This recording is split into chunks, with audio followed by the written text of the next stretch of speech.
साथियों, कोई भी लक्ष्य मनुष्य के साहस से बड़ा नहीं। कोई भी लक्ष्य मनुष्य के साहस से बड़ा नहीं और हारा वही जो दिल से लड़ा नहीं। नमस्कार, जय हिंद, वंदे मातरम। अपनी पाठशाला के इस ऑनलाइन मंच पर मैं अंकित सिंह आप सभी साथियों का भरपूर स्वागत कर रहा हूं। साथियों, आज का हमारा टॉपिक है पोषण एवं मानव स्वास्थ्य, यानी कि न्यूट्रिशन एंड ह्यूमन हेल्थ। साथियों, ये एक ऐसा टॉपिक है जो आपके एग्जाम पॉइंट ऑफ व्यू से काफी ज्यादा इंपॉर्टेंट है। सबसे पहले हम ये समझेंगे कि पोषण क्या होता है या पोषण किसे कहा जाता है। इसके बाद हमारे भोज्य पदार्थों में कितने प्रकार के पोषक तत्व साथियों पाए जाते हैं, हम इसकी भी विधिवत चर्चा करेंगे। इसके बाद आप लोगों को वो जो पोषक तत्व है साथियों, उसका क्लासिफिकेशन भी अच्छे तरीके से बताया जाएगा। तीन आधारों के आधार पर, तीन मानकों के आधार पर साथियों, हम उन पोषक तत्वों का, हम उन न्यूट्रिएंट्स का क्लासिफिकेशन भी करके बताएंगे, जहां से एग्जाम में साथी क्वेश्चन पूछा गया। फिर लास्ट में सबसे महत्वपूर्ण पोषक तत्व विटामिन की विधिवत चर्चा करने वाले हैं। विटामिन अगर है तो वह वसा में घुलता है कि जल में घुलता है, उसका रासायनिक नाम क्या है और उसकी कमी से होने वाले रोग, इसकी विधिवत चर्चा करी जाएगी। तो हम आशा करते हैं कि आप अंत तक साथ हमारा बनाए रखेंगे। ध्यान रखिएगा साथी, कॉपी और कलम तैयार कर लीजिए ताकि बताई गई महत्वपूर्ण बातों को हमारे साथ आप नोट भी करते चलिएगा। चलिए इस टॉपिक की विधिवत शुरुआत कर लेते हैं। साथियों, सबसे पहले समझते हैं कि न्यूट्रिशन यानी कि पोषण किसे कहा जाता है। ध्यान रखिएगा, सजीवों में उनके भोज्य पदार्थों को ग्रहण करने वाली और उनके उपयोग में लाई जाने वाली क्रियाविधि ही क्या कहलाती है? पोषण कहलाती है। हम लोगों का साथी जो भोज्य पदार्थ होता है ना, ये जटिल पोषक तत्वों का एक मिश्रण होता है। और वो जो पोषक तत्व होते हैं साथी, वो जो न्यूट्रिएंट्स होते हैं ना, उन्हें हम पोषक तत्व यानी कि जो साथियों न्यूट्रिएंट्स होते हैं ना, इन्हें विशेषकर 7 भागों में बांटकर पढ़ा जा सकता है। इन पोषक तत्वों के अंतर्गत साथियों हम विटामिन को शामिल करते हैं। ध्यान से एक एक बात हमारे साथ आप नोट भी करते चलिएगा। पोषक तत्वों में सबसे पहला पोषक तत्व मैंने शामिल किया विटामिन। विटामिन के बाद आपको इस चैप्टर के अंतर्गत, इस टॉपिक के अंतर्गत कार्बोहाइड्रेट भी पढ़ना है। कार्बोहाइड्रेट,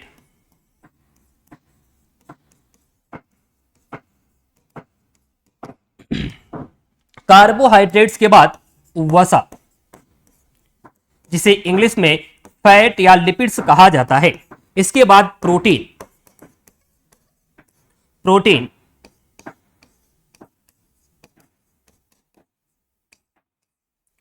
प्रोटीन के बाद जल यानी कि वाटर। इसके बाद खनिज लवण,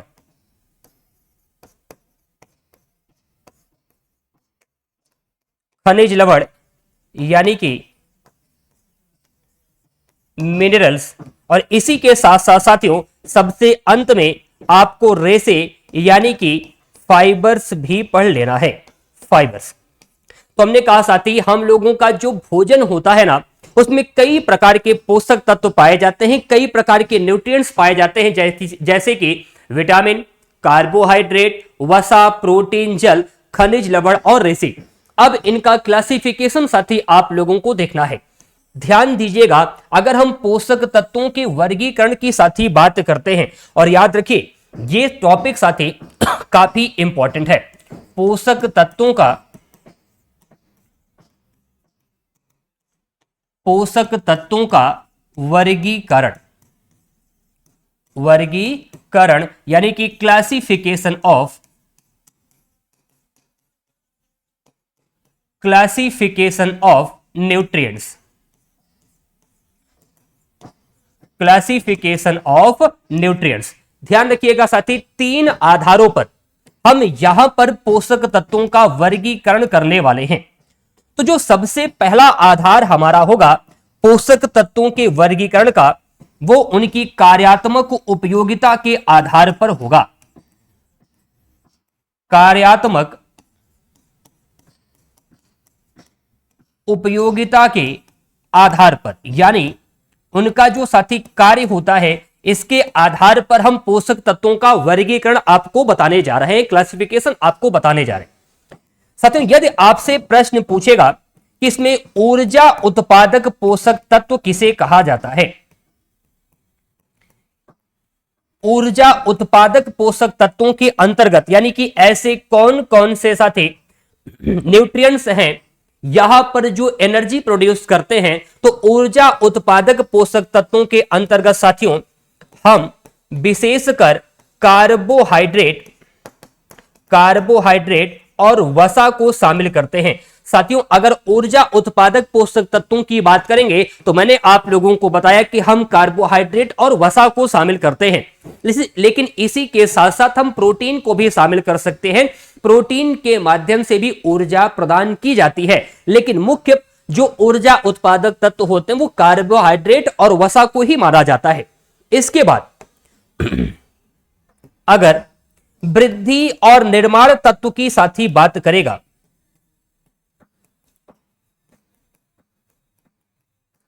वृद्धि व निर्माण पोषक तत्व की बात करेगा साथियों,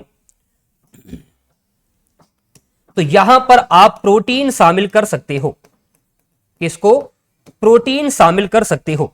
इसके बाद उपापचयी नियंत्रक के रूप में, यानी जो मेटाबॉलिज्म होता है साथी, उपापचयी नियंत्रक के रूप में किन पोषक तत्वों को साथियों देखा जाता है, तो यहां पर जो मेटाबॉलिक प्रोसेस होता है इसके नियंत्रक के रूप में साथी हम जल को यहां पर शामिल कर सकते हैं, विटामिन को साथी शामिल कर सकते हैं और खनिज तत्वों को शामिल कर सकते हैं। यहां पर एक बार देख लीजिए साथी, क्लासिफिकेशन का पहला आधार आपके स्क्रीन बोर्ड पर छाप दिया गया है। कार्यात्मक उपयोगिता के आधार पर अगर ऊर्जा उत्पादक पोषक तत्वों की बात करेगा तो आप कार्बोहाइड्रेट और वसा को बताएंगे। वृद्धि एवं निर्माण तत्व की बात करेगा तो आप इसमें प्रोटीन को शामिल करेंगे, जबकि उपापचय नियंत्रक के रूप में जल, विटामिन और खनिज लवण को आप देख पाएंगे। वर्गीकरण का साथियों हमारा दूसरा आधार हो जाएगा शरीर में आवश्यकता के आधार पर। शरीर में आवश्यकता के आधार पर साथियों कुछ ऐसे पोषक तत्व होते हैं जिनकी आवश्यकता शरीर को ज्यादा मात्रा में होती है और कुछ ऐसे पोषक तत्व होते हैं जिनकी आवश्यकता शरीर को कम मात्रा में होती है। तो ऐसे पोषक तत्व जिनकी आवश्यकता शरीर को ज्यादा मात्रा में होती है उन्हें गुरु पोषक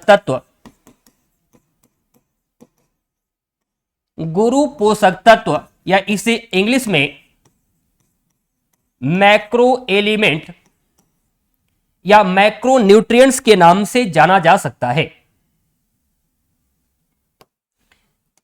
मैक्रो न्यूट्रिएंट्स के नाम से साथी जाना जाएगा। अब ध्यान रखिएगा, ऐसे कौन कौन से साथियों पोषक तत्व होते हैं जिनकी आवश्यकता शरीर को ज्यादा मात्रा में होती है, तो यहां पर साथियों आप कार्बोहाइड्रेट को शामिल कर सकते हैं। कार्बोहाइड्रेट के साथ साथ साथी वसा को शामिल करिए। इसी मैक्रो एलिमेंट के अंतर्गत प्रोटीन और साथी जल को भी शामिल किया जाता है। अब आगे देखिएगा, कुछ ऐसे साथी पोषक तत्व होते हैं जिनकी आवश्यकता शरीर को बहुत ही कम मात्रा में होती है, लेकिन इनकी आवश्यकता शरीर को जरूर होती है। इसे अल्पमात्रिक या सूक्ष्म मात्रिक पोषक तत्व के नाम से जाना जाता है। अल्पमात्रिक या सूक्ष्म मात्रिक पोषक तत्व के नाम से जाना जाता है, जिसे माइक्रो एलिमेंट के नाम से साथी जानते हैं या माइक्रो न्यूट्रिएंट्स भी कहा जा सकता है। और इस माइक्रो न्यूट्रिएंट्स के अंतर्गत साथी हम किसे शामिल करेंगे, यहां पर हम विटामिन को शामिल कर सकते हैं। विटामिन को शामिल करेंगे और इसी के साथ साथ खनिज तत्वों को शामिल कर सकते हैं, यानी कि मिनरल्स को शामिल कर सकते हैं। तो हमारे क्लासिफिकेशन का दूसरा आधार शरीर में आवश्यकता के आधार पर जो पोषक तत्व होते हैं इनको भी आप लोगों के सामने यहां पर बताया गया। अगर साथी हम क्लासिफिकेशन का यानी कि पोषक तत्वों के वर्गीकरण के तीसरे आधार की बात करते हैं ना, तो हम कार्बनिक और अकार्बनिक आधार को मानक मान सकते हैं। यानी ऐसे कौन से पोषक तत्व होते हैं जो कार्बनिक पोषक तत्व के अंतर्गत आएंगे और ऐसे कौन से न्यूट्रिएंट्स होते हैं जो अकार्बनिक पोषक तत्व के अंतर्गत शामिल किए जाएंगे। तो हमारे क्लासिफिकेशन का, हमारे वर्गीकरण का साथी तीसरा आधार होगा कार्बनिक व अकार्बनिक पोषक तत्वों के आधार पर।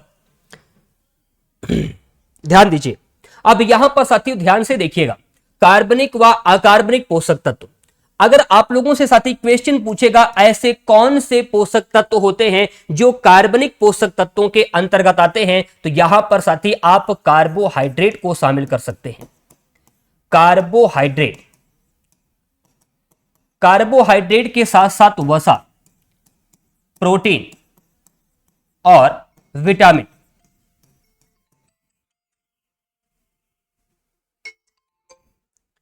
प्रोटीन और विटामिन, कार्बोहाइड्रेट, वसा, प्रोटीन और विटामिन, ये साथियों क्या होते हैं, ये आप कह सकते हैं कार्बनिक पोषक तत्व होते हैं।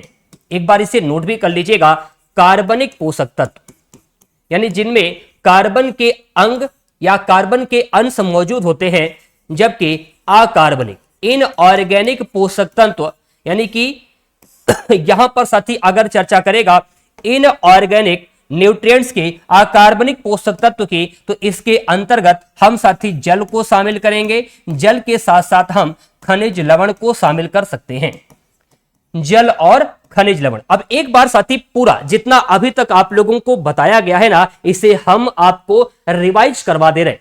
साथियों आज का हमारा टॉपिक है पोषण एवं मानव स्वास्थ्य, यानी कि न्यूट्रिशन एंड ह्यूमन हेल्थ। हमने कहा सबसे पहले आपको समझना था कि पोषण क्या कहा जाता है या पोषण क्या होता है।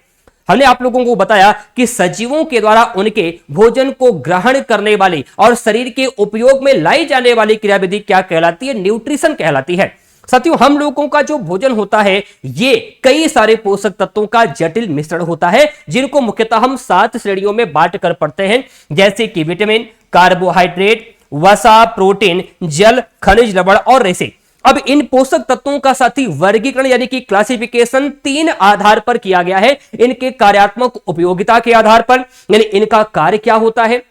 इसके बाद आपने देखा हमारे वर्गीकरण का दूसरा आधार हुआ शरीर में आवश्यकता के आधार पर, और तीसरा जो हमारा आधार बन जाता है वो है कार्बनिक और अकार्बनिक पोषक तत्व। तो सबसे पहले साथी हम देखते हैं किसको, यहां पर कार्यात्मक उपयोगिता के आधार पर इन पोषक तत्वों को हम क्या मानते हैं या किसके अंतर्गत शामिल किया जाता है। साथियों कार्बोहाइड्रेट और वसा ये ऊर्जा उत्पादक पोषक तत्व होते हैं, यानी इनके माध्यम से शरीर को ऊर्जा प्रदान की जाती है। प्रोटीन ये शरीर के वृद्धि एवं निर्माण पोषक तत्व के रूप में देखे जाते हैं, अर्थात शरीर के वृद्धि और विकास के लिए जो पोषक तत्व साथी जिम्मेदार होता है उसे प्रोटीन कहा जाता है। जबकि जो मेटाबॉलिक प्रोसेस होता है साथी शरीर में जितने भी उपापचयी क्रियाएं होती हैं, चाहे जनन की बात करें, पोषण की बात करें, उत्सर्जन की बात करें, श्वसन की बात करें, साथी इन सभी उपापचयी क्रियाओं के नियंत्रक के रूप में जल, विटामिन और खनिज लवण को देखा जाता है। आगे देखिए क्लासिफिकेशन का साथी हमारा दूसरा आधार बनता है शरीर में आवश्यकता के आधार पर। साथियों कुछ ऐसे पोषक तत्व होते हैं जिनकी आवश्यकता शरीर को ज्यादा मात्रा में होती है या बड़ी मात्रा में होती है, जिसे गुरु पोषक तत्व या इंग्लिश में मैक्रो न्यूट्रिएंट्स के नाम से जाना जाता है, और इसके अंतर्गत कार्बोहाइड्रेट, वसा, प्रोटीन और जल को शामिल करते हैं।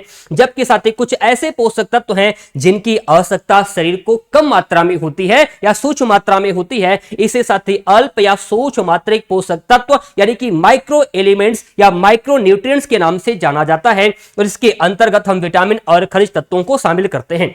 साथियों अगर कार्बनिक पोषक तत्वों की बात किया जाएगा तो कार्बोहाइड्रेट, वसा, प्रोटीन और विटामिन ये कार्बनिक पोषक तत्व होते हैं, जबकि जल और खनिज लवण ये साथी अकार्बनिक पोषक तत्व माने जाते हैं। तो आज की क्लास में साथी हम जिस पोषक तत्व, जिस न्यूट्रिएंट्स को पढ़ने वाले हैं वो है विटामिन। और ध्यान रखिएगा साथियों यूपीपीएससी आयोग के माध्यम से विटामिन से कई बार क्वेश्चन पूछा गया है।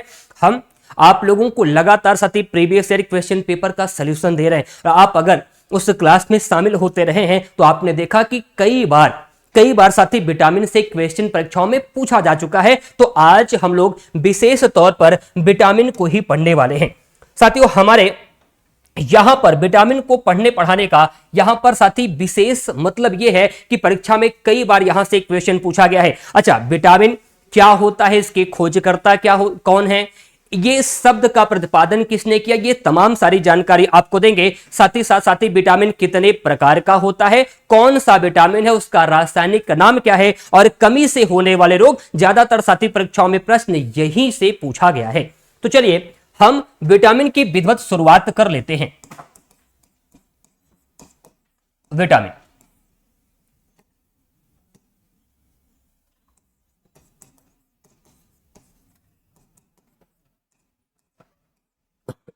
सबसे पहली बात, अगर आपसे प्रश्न पूछेगा कि विटामिन कैसा पोषक तत्व होता है, तो इसके पहले सारी जानकारी आप लोगों को दे दी गई है साथी। अगर आपसे पूछेगा ये कार्बनिक पोषक तत्व है कि अकार्बनिक पोषक तत्व, तो यहां आप देख सकते हैं ये कार्बनिक पोषक तत्व होता है।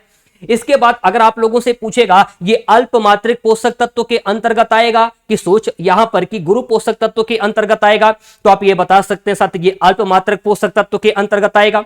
इसके बाद अगर आपसे पूछे कि इसका कार्य क्या होता है, तो शरीर में साथी उपापचयी नियंत्रक के रूप में इसका कार्य देखा जाता है। मतलब जो श्वसन, जनन इत्यादि की साथी प्रक्रिया होती है, कहीं ना कहीं ये इस रूप में भी साथी शामिल किया जाता है। अब ध्यान रखिए, आपसे साथी प्रश्न पूछा जाएगा कि विटामिन वास्तव में शरीर के लिए क्यों जिम्मेदार माने जाते हैं, तो आपको क्या बताना है, आपको बताना है कि विटामिन शरीर में जो साथी रोग प्रतिरोधक क्षमता होती है, इसको बढ़ाने में बहुत महत्वपूर्ण भूमिका का निर्वहन करते हैं। अगर विटामिन की साथी सामान्यता कमी हो जाती है, तो शरीर रोगों का घर बन जाता है। तो सबसे पहले साथी आपको समझना है कि विटामिन के खोजकर्ता कौन है। साथियों ध्यान से हमारे साथ एक एक बातों को आप नोट करते चलिएगा। 1881 में वैज्ञानिक लुनिन ने, किसने, वैज्ञानिक लुनिन ने साथी किसकी खोज करी थी, विटामिन की खोज करी थी। और इसके बाद विटामिन शब्द का प्रतिपादन 1912 में साथी किसने दिया था, फंक या फुंक नाम के वैज्ञानिक ने विटामिन शब्द का प्रतिपादन किया था। वास्तव में विटामिन शब्द की विधिवत व्याख्या करने का काम किसका है, ये फंक नाम के वैज्ञानिक का है। साथ ही एक प्रश्न परीक्षा में कई बार पूछा जाता है, नोट करके लिखिएगा, विटामिन को सहायक आहार कारक, विटामिन को सहायक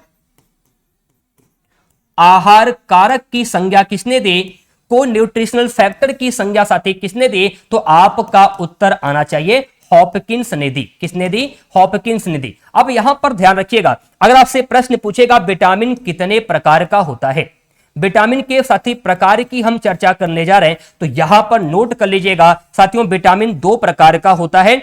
एक तो होता है वसा में घुलनशील विटामिन, वसा में घुलनशील विटामिन यानी कि फैट सॉल्युबल विटामिन, और दूसरा जो इसका साथी प्रकार होता है वो होता है जल में घुलनशील विटामिन, जल में घुलनशील विटामिन यानी कि वाटर सॉल्युबल विटामिन।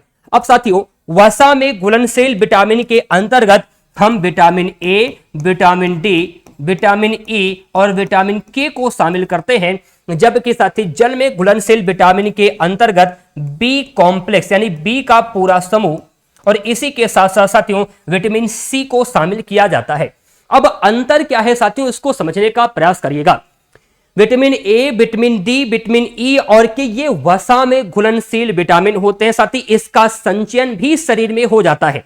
अगर प्रश्न पूछेगा कि वसा में घुलने वाले विटामिन का संचयन कहां पर होता है, तो आपका जवाब आना चाहिए कि वसा में घुलनशील विटामिन का संचयन यकृत में होता है, लिवर में होता है यानी कि जिगर में होता है। लेकिन साथियों ध्यान रखिएगा, जल में घुलने वाले विटामिन मतलब विटामिन बी का पूरा समूह और विटामिन सी, ध्यान रखिएगा ये जल में घुलते हैं साथियों, और इनका संचयन शरीर में नहीं हो पाता है। इस वजह से दैनिक आहार में इसे हमें ग्रहण करने की आवश्यकता होती है। मतलब प्रतिदिन हमारे शरीर को बी के पूरे समूह को और विटामिन सी को ग्रहण करने की आवश्यकता पड़ती है। साथियों ध्यान रखिएगा, मैंने आप लोगों से पहले ही बता रखा है, पोषण और मानव स्वास्थ्य में विटामिन नाम का न्यूट्रिएंट्स, ये पोषक तत्व साथी, ये टॉपिक आपके एग्जाम पॉइंट ऑफ व्यू से बहुत महत्वपूर्ण है और हम इस तरीके से आप लोगों को समझा रहे हैं, इस तरीके से आप लोगों को बता रहे हैं कि फिर दोबारा आप लोगों को पढ़ने की आवश्यकता नहीं पड़ेगी। बस ये क्लास आपके लिए रामबाण का काम करेगी। यदि परीक्षा में साथी प्रश्न बना तो ध्यान रखिएगा, इस क्लास से बाहर नहीं जाएगा। हम आपके एक एक मिनट की कीमत समझते हैं, जानते हैं कि अगर आप यहां पर समय खर्च कर रहे हैं तो आप इतना चाहते हैं कि हम आपका काम आसान कर दें और बिल्कुल यकीन मानिएगा, बिल्कुल आपका काम एकदम आसान हो जाएगा। चलिए साथी, अब हम वसा में घुलनशील और जल में घुलनशील जो भी विटामिन है, हम विशेषकर इनका रासायनिक नाम देखते हैं, उनकी कमी से होने वाले रोग और जिन विटामिन के सोर्स से साथी प्रश्न पूछा गया है, इसको भी आप लोगों को हम बताएंगे। तो सबसे पहले हम आपसे बात करते हैं वसा में घुलनशील विटामिन की। वसा में घुलनशील विटामिन यानी कि फैट सॉल्युबल विटामिन की साथी चर्चा करते हैं, जिसके अंतर्गत विटामिन ए, विटामिन डी और विटामिन ई और विटामिन के को शामिल किया गया है। विटामिन ए, ध्यान से देखिएगा साथी, इसका रासायनिक नाम होता है रेटिनॉल। क्या होता है? रेटिनॉल। मैंने पहले ही बता रखा है साथी, विटामिन है तो उसका रासायनिक नाम और उसकी कमी से होने वाले रोग ही बार बार पूछे गए हैं। विटामिन ए का केमिकल नेम है रेटिनॉल और ध्यान रखिएगा, इसकी कमी से साथी रतौंधी और जीरोपथैलिया नामक रोग हो जाता है। जीरोपथैलिया नामक रोग हो जाता है। रतौंधी से यदि आपसे प्रश्न पूछेगा साथियों, रतौंधी से आंख की रेटिना प्रभावित होती है। वास्तव में ये जो साथी रतौंधी और जीरोपथैलिया नाम के रोग है ना, ये दोनों साथी कैसे रोग हैं आप ये बता सकते हैं? आंखों से संबंधित रोग हैं, जिसमें मैंने कहा रतौंधी, जिसे रात का अंधापन भी कहा जाता है, अंग्रेजी में नाइट ब्लाइंडनेस या नाइट लोपिया के नाम से साथी जाना जाता है। इसकी वजह से आंख का कौन सा भाग, रेटिना यानी कि दृष्टि पटल, जहां पर साथी प्रतिबिंब बनता है, वो प्रभावित होता है, जबकि जीरोपथैलिया के माध्यम से याद रखिएगा कॉर्निया प्रभावित होती है। क्या? कॉर्निया साथी प्रभावित होती है। अब आप याद कैसे रखेंगे? देखिए, रतौंधी में भी शुरुआत में रा है और रेटिना में भी शुरुआत में रा है, जबकि जीरोपथैलिया में भी लास्ट में देखेंगे या आता है और कॉर्निया के भी लास्ट में साथी या आता है। अब ध्यान रखिएगा, अगर आपसे प्रश्न पूछेगा नेत्रदान में आंख के किस भाग का साथी दान दिया जाता है, तो छाप लीजिएगा कॉर्निया का दान दिया जाता है। और साथी एक बात आप नोट लगाकर लिखिएगा, ये जब कोई संक्रमण होता है साथी, तो कौन सा विटामिन हमें संक्रमण से बचाने का काम करता है, तो विटामिन ए। इसलिए विटामिन ए को संक्रमण रोधी विटामिन के नाम से भी जाना जाता है। संक्रमण रोधी विटामिन के साथी नाम से भी जाना जाता है, इसे भी आप लोग नोट कर लीजिएगा। अगर इसकी हम स्रोत की साथी बात करते हैं तो यहां पर नोट कर लीजिएगा, गाजर बता सकते हैं, पालक बता सकते हैं, दूध साथी एक ऐसा आहार होता है जिसमें विटामिन सी को छोड़कर बाकी सभी विटामिन पाए जाते हैं और दूध के बारे में विधिवत चर्चा हम अपने स्पेशल प्रैक्टिस क्लास में करते आ रहे हैं, ध्यान दीजिएगा। चलिए अब हम बात करते हैं साथियों विटामिन डी की। विटामिन डी, अगर विटामिन डी की साथी बात किया जाए तो इसका रासायनिक नाम होता है कैल्सीफेरॉल। क्या होता है? कैल्सीफेरॉल। कैल्सीफेरॉल ये साथियों विटामिन डी का रासायनिक नाम होता है। और याद रखिएगा, विटामिन डी की कमी से पूछेगा अगर रोग, तो आपको बताना है रिकेट्सिया, जिसे सूखा रोग भी साथी कहते हैं, रिकेट्स, और यहां पर ऑस्टियो साथी आप बता सकते हैं, ऑस्टियो। इन दोनों रोगों में साथी शरीर की जो हड्डियां होती हैं ये प्रभावित होती हैं, हड्डियां कमजोर हो जाती हैं। रिकेट्स यानी कि सूखा रोग, अगर बच्चों की हड्डियां साथी कमजोर होती है विटामिन डी की वजह से यानी कैल्सीफेरॉल की वजह से, उसे रिकेट्स यानी कि सूखा रोग की संज्ञा दी जाती है। जबकि वयस्कों में उसकी हड्डियां कमजोर अगर विटामिन डी की वजह से होती है तो उसे ऑस्टियोमलेशिया की संज्ञा दी जाती है। ध्यान से सुनिएगा साथियों, ये जो विटामिन डी होता है ना, इसमें हार्मोन्स पाया जाता है, या यूं कह सकते हैं कि विटामिन डी हार्मोन्स के जो साथी कार्य होते हैं, जो क्रियाविधि होती है, उसको संचालित करने में विशेष योगदान रहता है। इसीलिए साथी इसे हार्मोनल विटामिन भी कहा जाता है। उपनाम भी साथियों जरूर आप लोग नोट करते चलिएगा। तो हार्मोनल विटामिन किसे कहते हैं साथियों, तो आपको बताना है कैल्सीफेरॉल यानी कि विटामिन डी को कहा जाता है। और ध्यान रखिएगा साथियों, जो सी कॉड होता है, मछली के जिगर का तेल, इन सब में बड़ी मात्रा में और सूखे मेवे इत्यादि में बड़ी मात्रा में विटामिन डी पाया जाता है। आगे बात करते हैं विटामिन ई और विटामिन की। विटामिन ई अगर साथी रासायनिक नाम पूछेगा तो आपको टोकोफेरॉल बताना है। टोकोफेरॉल, विटामिन ई का साथी रासायनिक नाम क्या होगा, टोकोफेरॉल आपको साथी बताना है। और इसकी कमी से ध्यान रखिएगा, इसकी कमी से बाजपन, महिलाओं में कौन सा रोग, बाजपन नाम का साथी रोग हो जाता है। और पुरुषों में नपुंसकता इसी विटामिन की कमी से होता है। साथियों ध्यान रखिए, इसका अगर उपनाम आपसे पूछेगा तो ब्यूटी विटामिन आपको बताना है, क्योंकि चेहरे के सौंदर्य के लिए साथियों जिस विटामिन की महत्वपूर्ण भूमिका होती है ना, वो विटामिन ई ही होता है। ध्यान रखिए। और अगर आपसे कोई प्रश्न पूछता है विटामिन ए कहां पर प्रचुर मात्रा में पाया जाता है, तो अंकुरित जो साथी गेहूं होता है इसमें विटामिन ई प्रचुर मात्रा में पाया जाता है। और साथ ही साथ अगर हम विटामिन के की साथी चर्चा आप लोगों से करते हैं, विटामिन के, इसका रासायनिक नाम होता है नैफ्था या फिलोक्विनोन। नैफ्था या फिलोक्विनोन साथियों, इसकी कमी से रक्त का थक्का नहीं जमता है। रक्त का थक्का नहीं जम पाता है। वैसे ब्लड क्लॉटिंग के लिए रक्त का थक्का जमने के साथ ही 4 कारक जिम्मेदार होते हैं। विटामिन की बात करेगा तो विटामिन के, रक्त कणिकाओं की बात करेगा तो प्लेटलेट्स आप बताएंगे, खनिज तत्वों में आप बता सकते हैं कैल्शियम, और प्रोटीन में फाइब्रिनोजन और थ्रोम्बिन। ये चारों कारक आपस में जुड़कर साथी रक्त का थक्का, ब्लड क्लॉटिंग के लिए जिम्मेदार होते हैं। यानी कि ये चारों आपस में जुड़कर ब्लड क्लॉटिंग करते हैं। ध्यान रखिएगा साथियों, ये जो विटामिन के होता है, इसका अगर उपनाम आप लोगों से पूछा जाएगा तो यहां इसे साथी नोट कर लीजिएगा। विटामिन के का उपनाम होता है anti haemorrhagic vitamin. Anti haemorrhagic vitamin. तो एक बार साथी वसा में घुलनशील चारों विटामिन को हम रिवाइज करवा देना चाहेंगे। देखिए, विटामिन ए का रासायनिक नाम रेटिनॉल होता है। इसकी कमी से रतौंधी, जिसमें आंख का कौन सा भाग रेटिना और जीरोपथैलिया आंख का कौन सा भाग कार्निया प्रभावित होता है। तो विटामिन ए की कमी से साथी हमारी आंखें कमजोर हो जाती हैं, रतौंधी और जीरोपथैलिया नामक का रोग होता है। और छाप लीजिएगा, नेत्रदान में आंख के कॉर्निया भाग का दान किया जाता है। और एक महत्वपूर्ण बात यह है साथी कि विटामिन ए को संक्रमण रोधी विटामिन के नाम से जानते हैं। विटामिन डी की बात करते हैं, जिसका रासायनिक नाम होता है कैल्सीफेरॉल। इसकी कमी से रिकेट्सियाज और ऑस्टियोमलेशिया जैसे साथी रोग हो जाते हैं, और इसे हार्मोनल विटामिन के नाम से जाना जाता है। आगे देखिए, विटामिन ई रासायनिक नाम टोकोफेरॉल होता है, और इसकी कमी से क्या होता है साथी, जनन क्षमता कमजोर हो जाती है। स्त्रियों में बाजपन और पुरुषों में नपुंसकता इसी विटामिन की कमी से होता है।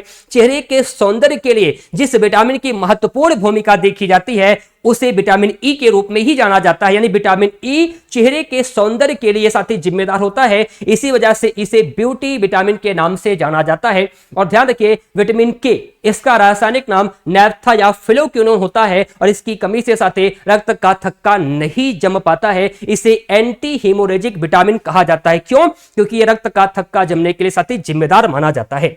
इसके बाद हम अब तेजी से चर्चा करते हैं जल में घुलनशील विटामिन की। जल में घुलनशील विटामिन यानी कि वाटर सॉल्युबल विटामिन की साथी अगर हम बात करते हैं, तो आप जानते हैं जल में घुलनशील विटामिन बी का पूरा समूह होता है, जिसमें सबसे पहले B1 की साथी बात करते हैं। इसका रासायनिक नाम होता है थायमिन, और इसकी कमी से साथी बेरी बेरी नाम का रोग हो जाता है। और यह बेरी इंपॉर्टेंट है साथियों। बेरी बेरी रोग क्या होता है, ध्यान दीजिएगा। एक प्रकार का साथियों ऐसा रोग होता है जिसे हृदय की धड़कन का रुक जाना, अपच और कब्ज देखा जाता है। तो बेरी बेरी साथी क्या होता है, एक प्रकार का ऐसा रोग होता है जो 3 रोगों का कॉम्प्लेक्स माना जाता है। साथियों, पॉलिश किए गए चावल का लंबे समय तक उपयोग करने से इस रोग के होने की संभावना बनी रहती है, क्योंकि पॉलिश करने पर जो चावल के साथ छिलके होते हैं वो उतर जाते हैं, और अनाज के जो छिलके होते हैं साथियों, ये उचित सोर्स यानी उचित स्रोत माने जाते हैं किसके, विटामिन बी1 यानी कि थायमिन के। तो नोट कर लीजिएगा, इंपॉर्टेंट है। अगर साथियों विटामिन बी2 की बात करेगा तो इसका रासायनिक नाम होता है राइबोफ्लेविन। क्या, राइबोफ्लेविन आपको बताना है। और राइबोफ्लेविन यानी विटामिन बी2 की कमी से साथी कौन सा त्वचा संबंधी रोग होता है, कीलोसिस, जिसमें मुंह के कोण का फट जाना साथी देखा जाता है। इसके बाद साथी अगर हम चर्चा करते हैं आप लोगों से विटामिन बी3, ये इंपॉर्टेंट है। विटामिन बी3 का साथी रासायनिक नाम होता है नियासिन, या इसे निकोटिनिक अम्ल के भी नाम से जाना जाता है, और इसकी कमी से पेलाग्रा नामक त्वचा संबंधी रोग हो जाता है। साथी ये विटामिन बी2 और विटामिन बी3 में साथी कंफ्यूजन होता है, नोट कर लीजिएगा। विटामिन बी2 की कमी से किलोसिस, जबकि बी3 की कमी से साथी पेलाग्रा नामक रोग होता है। लेकिन किलोसिस और पेलाग्रा ये दोनों त्वचा संबंधी रोग होते हैं। किलोसिस में मुंह के कोण का फट जाना, जबकि पेलाग्रा में त्वचा और जीभ पर साथी चकत्ते और फफोले का पड़ जाना देखा जाता है। इसके बाद साथी हम चर्चा करते हैं बी5 की। देखिए यहां पर ध्यान रखिएगा, इसका रासायनिक नाम होता है पैंटोथेनिक एसिड। क्या साथियों, पैंटोथेनिक एसिड आपको बताना है। और इसकी कमी से बालों का सफेद होना, बालों का सफेद होना साथी इसी विटामिन की कमी की वजह से होता है।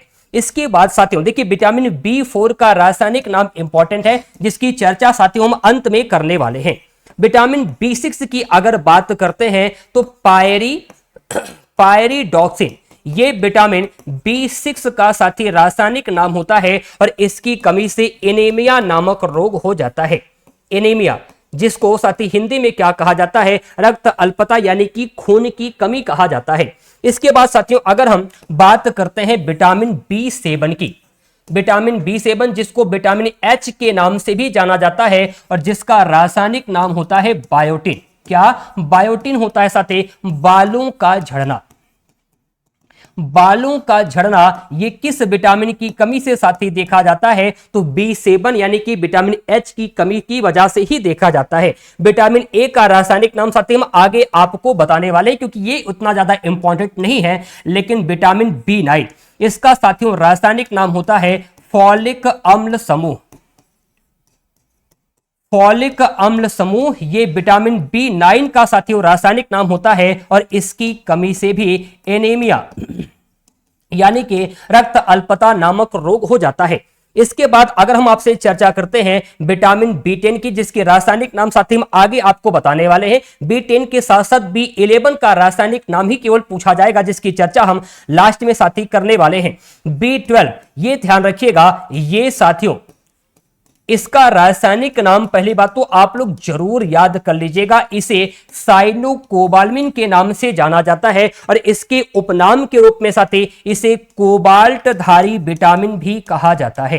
क्या, इसे कोबाल्टधारी विटामिन के नाम से भी जाना जाता है, क्योंकि इस विटामिन में साथी क्या पाया जाता है, कोबाल्ट नाम का तत्व पाया जाता है, और इसकी कमी से प्राण घातक रक्त अल्पता नामक रोग हो जाता है।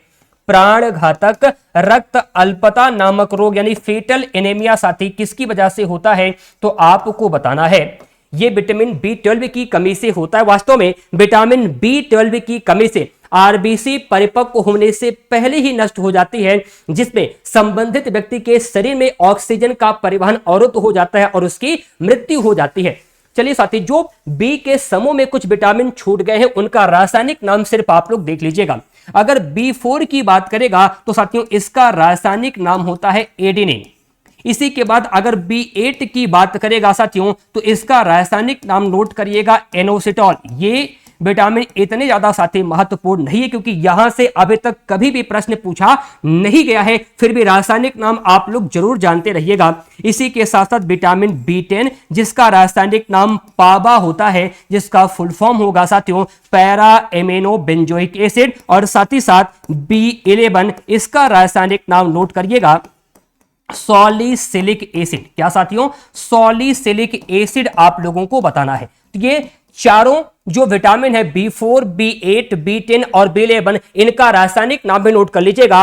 अब वसा में घुलनशील विटामिन सब हो चुके थे, हम जल में घुलनशील विटामिन के अंतर्गत साथी क्या देख रहे थे?